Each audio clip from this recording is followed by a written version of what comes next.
Okay, I finally made time. I finally made myself make time to do the thing. The thing being the video. So, this is it's the next to the last part. Now, I suppose maybe there's more than that.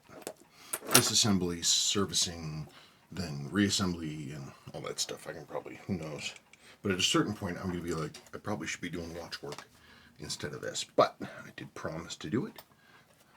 And I want to do it, and I'm curious about it. So it's an opportunity for me to get it done. I suspect we're not going to see too much out of the ordinary. I don't think I'm going to run into anything, really, really crazy wacky. But won't know until I know. Come on, son of a...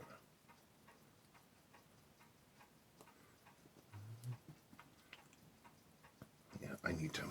That needs to be sharpened. Hang on, please. That took a surprising amount of persuasion to get that baby to move. I wonder if Seiko is like really cranking these things down or something.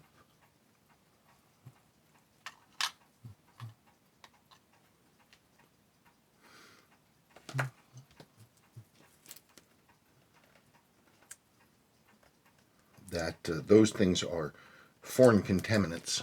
I'm not going to blame anyone for that except me.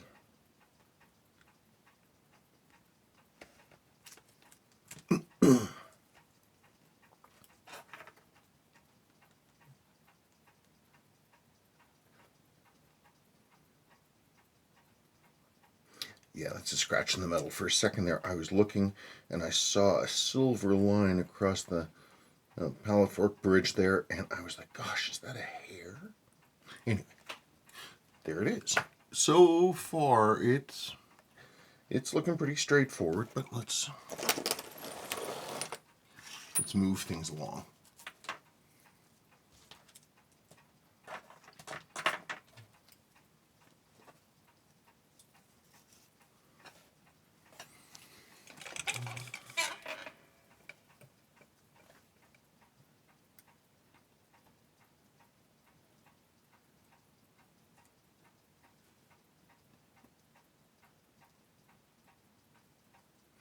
So this is the same basic thing as it's a little fancier looking, but it's the same magic lever. You can get dia fix settings there.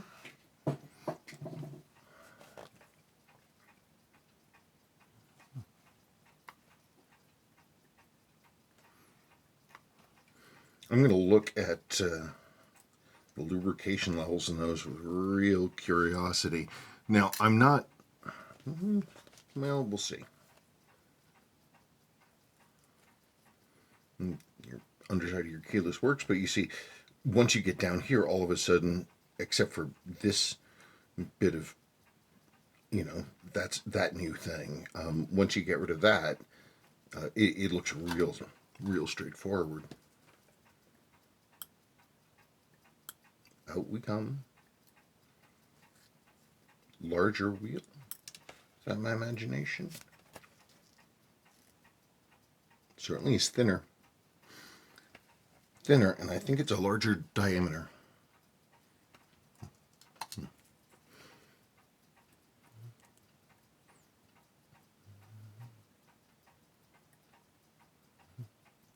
Yeah, that's pretty, Sorry, these more latter day movements I don't see super often. Nice finishing on the movement.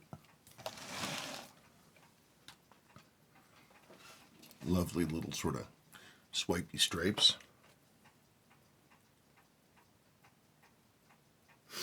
Isn't that neat? Isn't that beautiful? Did you notice? This reduction wheel is jeweled underneath. Isn't that something? What about the top? Jeweled on top and bottom. That's nice. That's a nice thing to see. Wow, that's awesome. Okay, so, ouch. That was only my foot.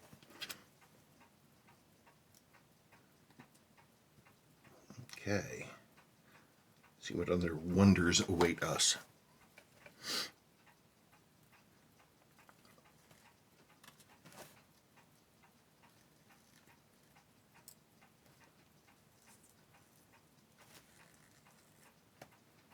Looks pretty normal to me.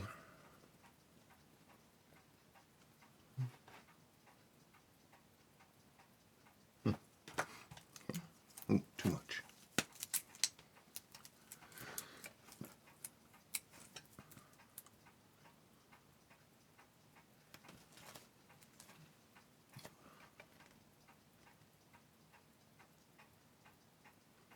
Okay, so now let's look and see. Actually, I'm just going to pull that balance.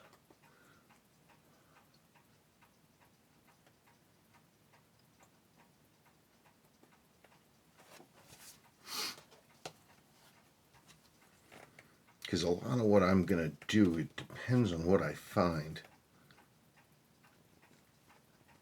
Come on, would you just, for the love of Pete, get out of there. Like, I don't think under any circumstances I'm going to open the barrel. I don't think I need to. I don't think there's anything going to be in there that's real interesting enough to override opening a brand new barrel, which I just don't want to do, so I'm not going to do it.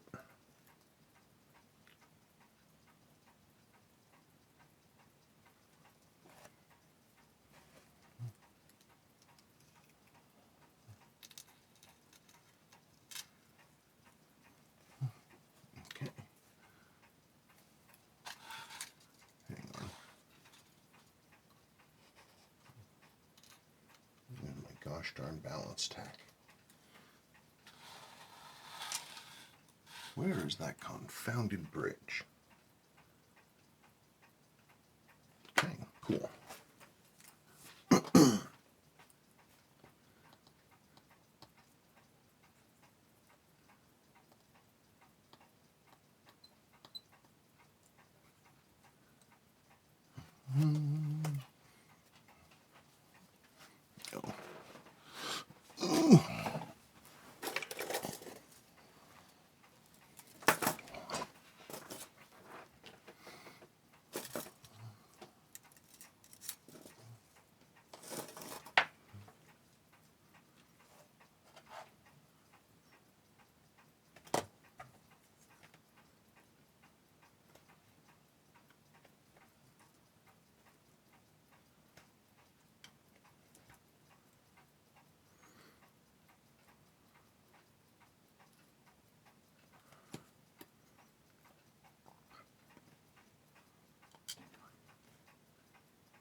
Oh man, I forgot. This is as good a time as any to go over part 2 of my theory concerning xenomorphs and the Federation. Because thanks to Sabrina, who reminded me of something, the Borg assimilate. So I know that I think I did go over this in another video at a certain point, but I just think it's an important point to make, that the Borg, there isn't a whole lot xenomorphs could do with a Borg cube unless all the drones were asleep. But I mean, the thing is with the xenomorphs is they're picking off their drones one by one. I mean, it's a lot of handwork to get that done. Whereas, if you're the Borg, you can just send in drones, en masse, and you'll get your result. There's just no way. So then you'd have xenomorphed Borg. Xenomorph with the intelligence of a collective. Yeah, I either gave this exact speech or I had a dream about it. I think I already did give this speech, but I do think about it. Because that would actually be disastrous. I don't think there's anything in the world that could stand in front of that. Well, Q could. The real Q.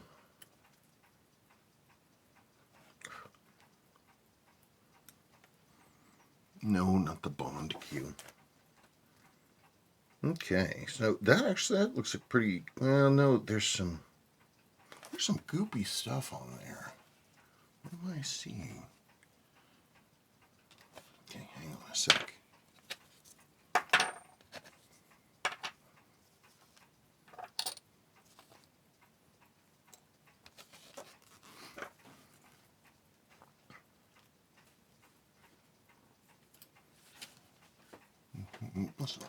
let's see what we got here. I just want to a little closer in on it.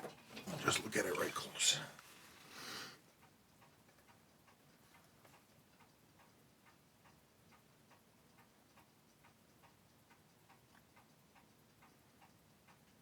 Yeah, there's some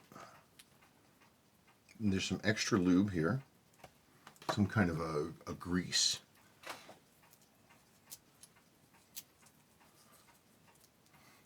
Hang on, I want to try to adjust this. Okay. All right, so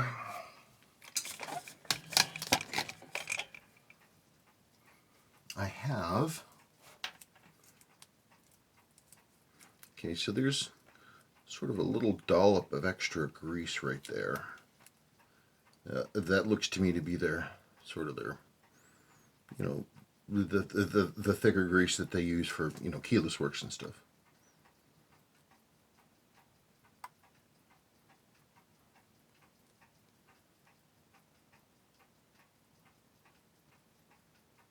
There's just sort of, it's like slightly dusty lubricant. Like there's more over there too.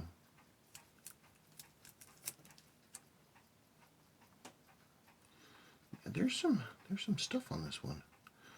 So I don't think there's anything calamitous, but it looks like it's a little over lubricated in places. Okay, but no, I mean nothing major. Jeez, who might have cast stones? What do I know about anything?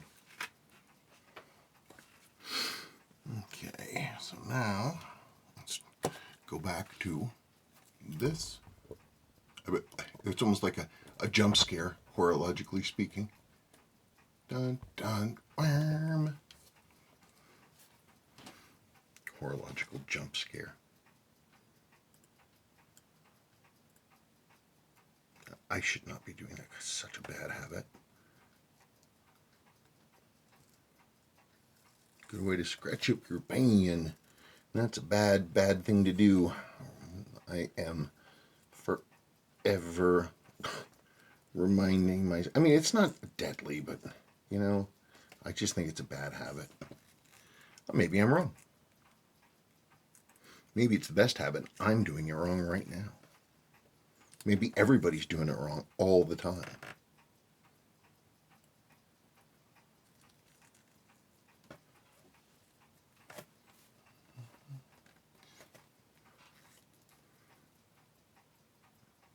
Yeah, it's the, this is one of the well, of course, because it's got Diafix in it, but the pinions are flat ends, not with a sort of gentle rounded point with flat ends. So they hold a layer of lubricant between themselves and the cap tool. Keeps the lubricant where it's supposed to be. That is the idea. Do they like fix force that in? Is it an eccentric?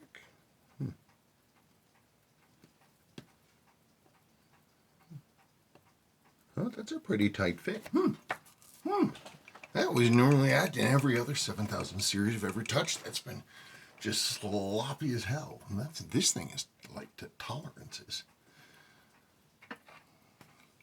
That's very interesting. It's very interesting because one of the things that would do, all these other 7000 series, you know, all the way back to the 7000, 7005.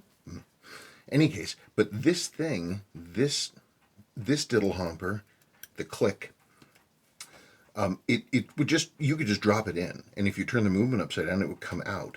Now it worked just the same, but it also added a bunch of noise.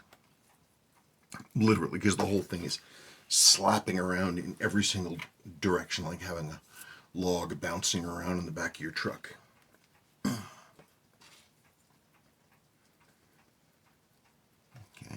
I don't see anything dire with those.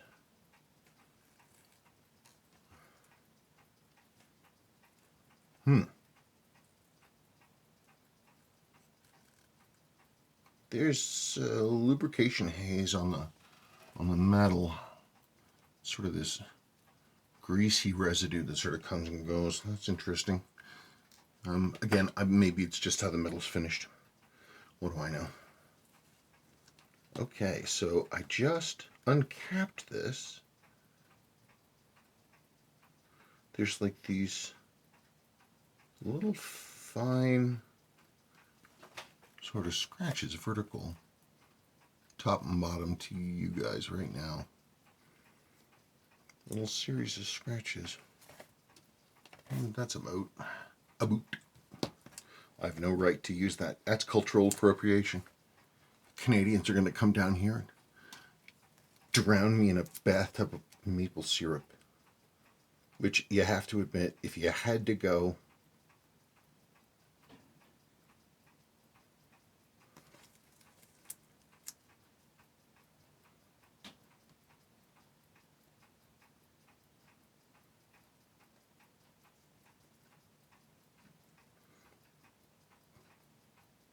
better than a grizzly bear with terrible, terrible breath. Yeah, I don't know what those are. Those weird little surface scratches. I mean, it doesn't say anything to me. It's just interesting. Here's your lower mainspring arbor jewel. Isn't that nice? Yeah, there's the. You can see there's basically there's a layer of lubricant between the combination click setting lever.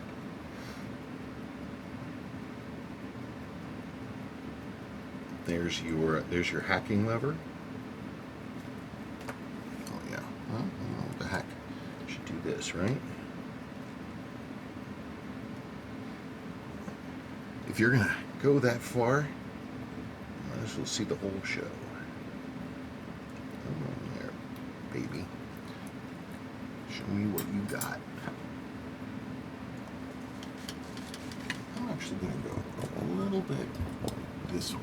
See if I can make this work a little better. Better for everyone. I'll tell you this, it's more comfy. So anyway, hopefully you guys can see. So you go first position, so you're going to do your day and date setting. You're also going to be inadvertently removing the movement from your movement holder. So certainly be prepared for that during the course of a busy day. Okay, so let's try that again. So that's for day date right there. And there you go for winding, or I'm sorry, for time setting, because you can see the center wheel there spinning, and that's the thing. That's the transmission and clutch, basically, like friction clutch that connects the train side and the calendar side. Anyway, but you can see, if you'll notice, there's your hacking lever. Boogity, boogity, boogity, boogity. There it is. So you can see that you pull the crown. It's a jointed lever. Runs over and underneath, and one clicks the other. So it's a really neat system. It's a neat system, and I'm not aware of any problems with it. It was a good design as far as I can tell.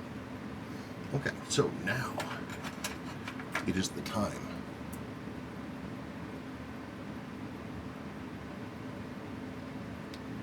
Oh, right. These have that different center wheel bridge. Right.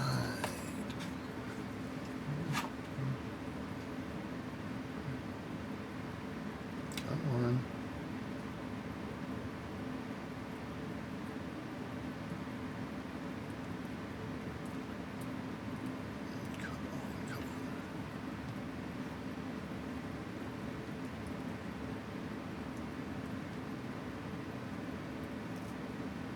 Gosh, that was far harder than it needed to be.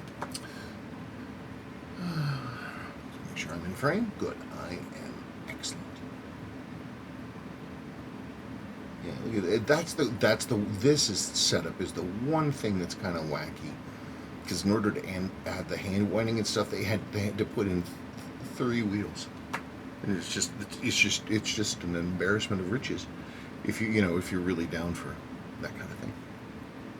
Not everyone is, I understand, but I don't judge.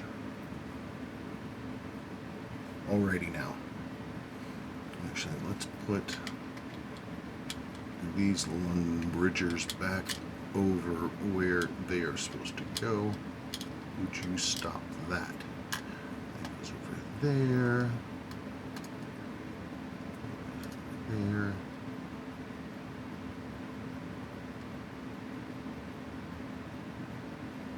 Okay, good.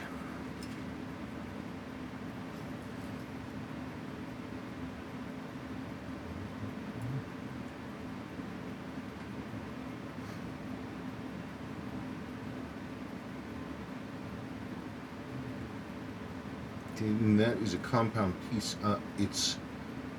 I'll tell you, in the 5619s, that's a, you're not supposed to take it apart. I can't even remember if in fact you can.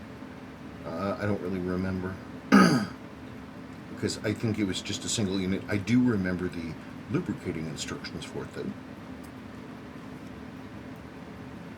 and that's probably helpful.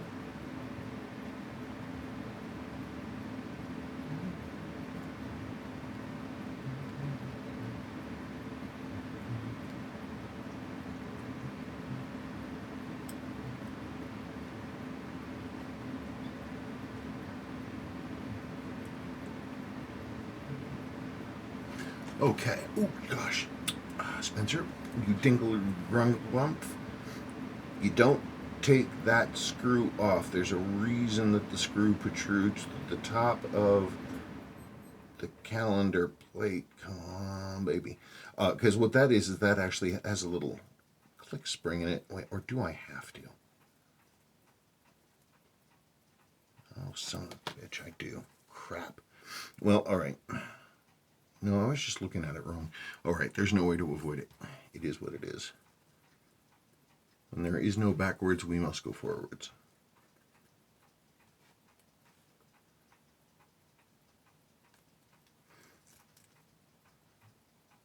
This kind of stamped plate technology stuff, Seiko pioneered this. They've been using this stuff forever. So this multi-piece component, that's pretty neat. Those two little wheels there are actually pinned to the ones below. They actually pinned them. Look at that. Isn't that amazing? Means you can take them apart and put it together. Doesn't make it necessarily repairable, but it kind of makes it repairable. It's a little more nicely done. That's very interesting. I have to say that is a pleasant surprise. This is the absolute normal standard under thing. So this, see, okay.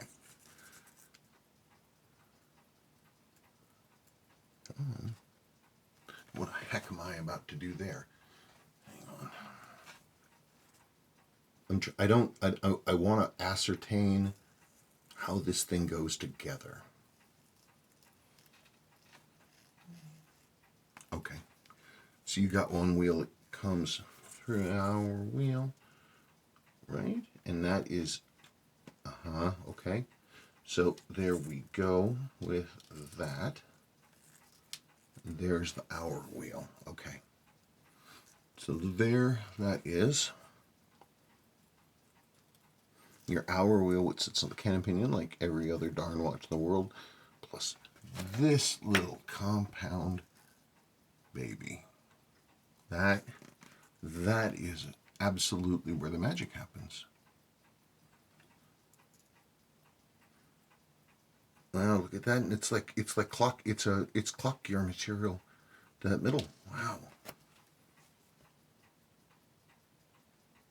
Gear teeth are really sharp too.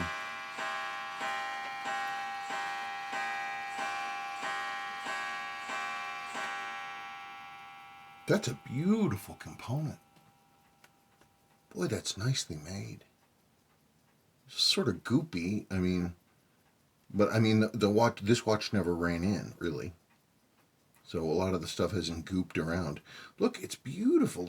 It's got a spring metal retaining washer with a lubrication port in it. That's what that little half moon thingy is there. With a click underneath. This thing is freaking awesome. That's a nice piece of tech. Wow, somebody did a good job. That's beautiful. That's really impressive, actually. That's really impressive. They did a really good job with that. Man, that's pretty. That's pretty. Boy, that'll put some pep in your step. Make you feel like a new man.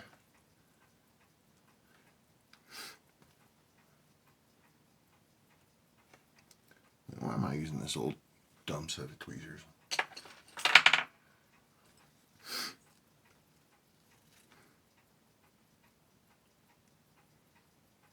And this is metal now. They used to have a compound piece up here that was a couple plastic wheels, which of course they replaced with this, which is 3/4 metal. And then you got this baby for the date corrector. Gosh. Still with the plastic day wheels, but they've been using them for 40 years now. Who are we to complain? At this point, they work. This is a very standard style of date wheel. Seiko's been using this kind of stuff since the 70s, latter part of the 70s, when they really started realizing, how many things could be, simplified with simplified material. Nice. Okay.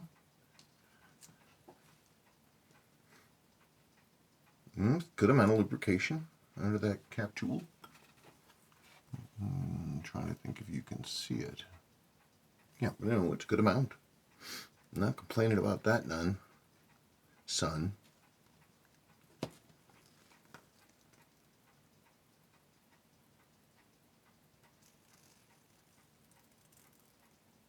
It's beautifully made. It's beautifully made. It's almost exactly the same as the underside for the 6000 series wheels. I mean, of course, the tooth count is the same, but it's like that kind of structure. And it's gapped underneath, too. Wow. It has a spacing gap, and these two they're pinned together. There's a multi-part component. You can disassemble the thing. Wow. That's just for date 8 correction. That's nuts. Wow, they really, I'm sorry to keep saying wow, but, and I swear, I'm not, nobody, there's no reason other than my amazement for me to keep saying wow.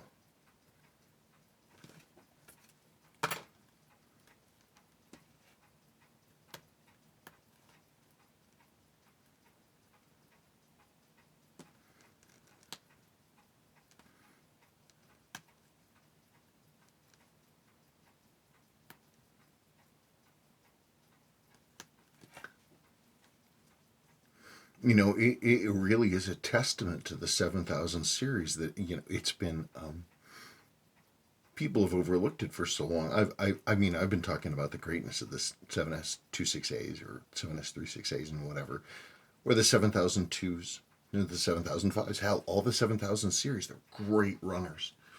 And that was true all the way up to the change to the C balance.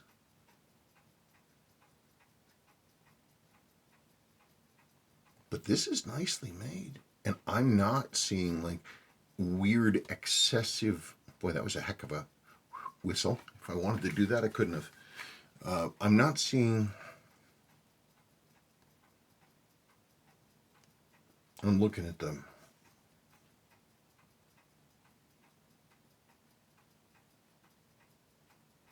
There is what I would consider a pretty normal amount under the scape. And of course, those are Diafix. And I looked at that lubrication and that looked good.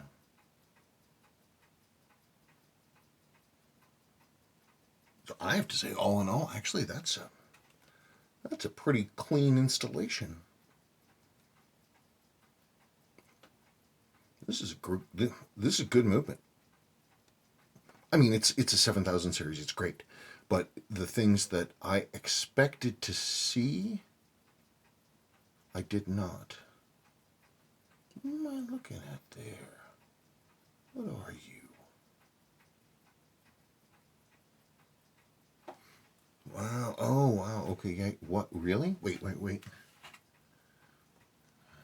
Hang on just 1 second.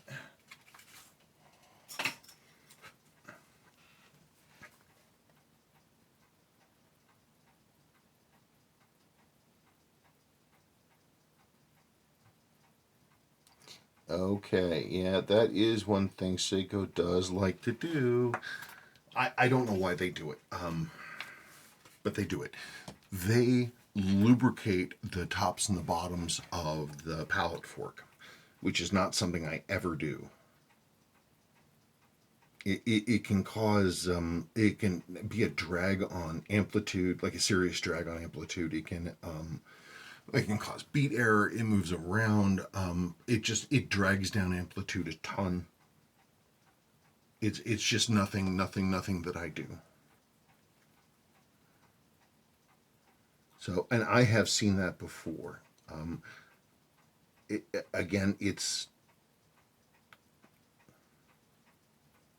I have seen that before. It's one of those things that generally most every person I know who I've talked to about this says, like me, the only time they'll do that to lubricate the pallet fork is if you've got problems with overbanking and overpowering, and so you need to eat up power somewhere. But usually the better solution for that is to look at the mainspring and make sure that you don't got a kink in it, or you don't have like if it's a slipping bridle, or the bridle isn't gripping the inside walls too hard, because that's a big deal. You can recurve that bridle down, and you can definitely soften the response. Oh, right. Hang on.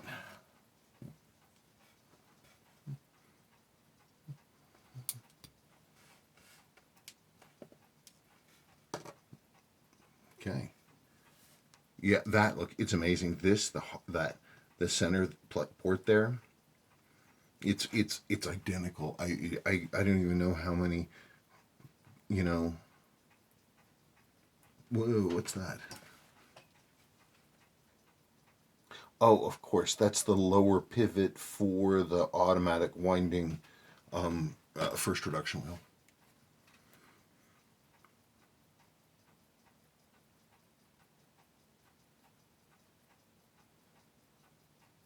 So I have to say, so far then I guess the only real quibble I've had is about Seiko's practice of lubricating the upper lower mainspring arbor pivots, and other than that, it looks decent. So I'm gonna clean.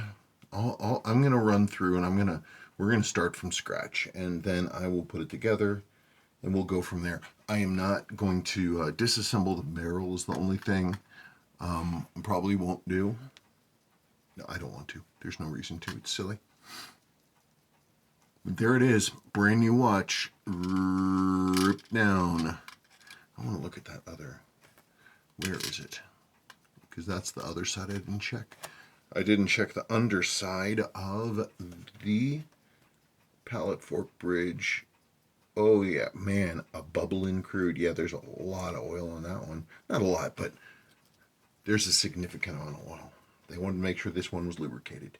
So we will do that. That is often a factor with new Seikos. If they're giving weird numbers, that's something definitely to look at. I mean, it's something they do. They have their reason to do it. I mean, they're willing to spend that fraction of a penny more to lubricate the upper and lower pivots of the pallet fork. You know, if they could. So there's some reason. You know what I'm tempted to do?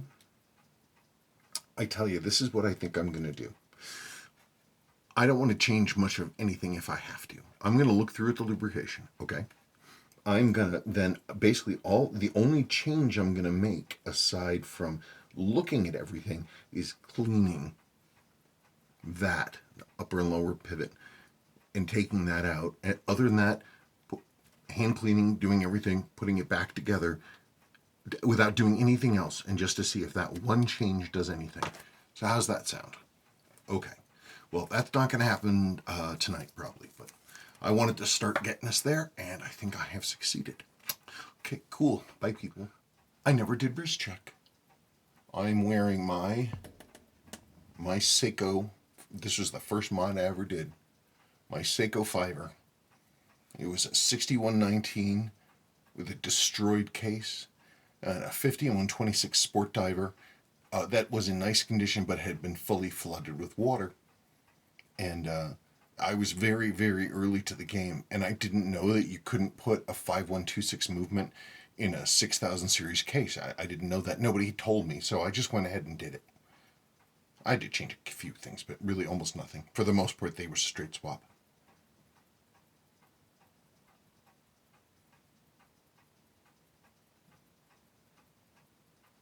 Anyway, so that's it. Now I'm done.